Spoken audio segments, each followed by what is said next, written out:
నిజంగా ఈ రోజున చాలా బాధాకరం అండి. వుమెన్ కానిస్టేబుల్ సౌమ్య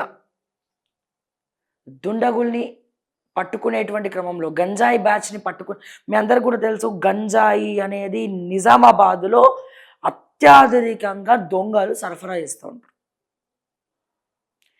పోలీసులకు అన్నీ తెలుసు.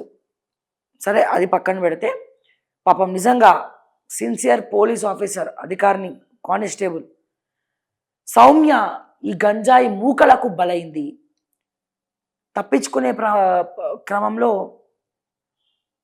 సౌమ్య మీద దాడి చేయడం జరిగింది. తను ట్రీట్మెంట్ తీసుకుంటూ సౌమ్య గారు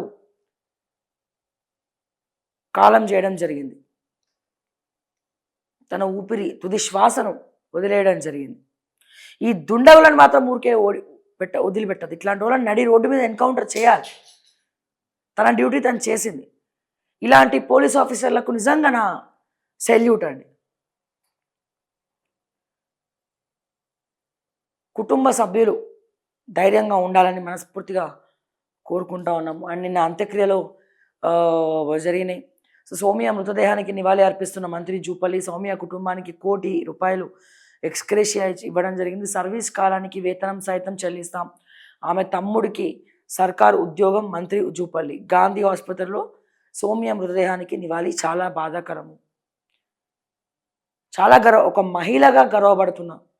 ఒక మహిళా కానిస్టేబుల్ మృత్యువుతో పోరాడడం కాదు, దుండగులతో పోరాడింది.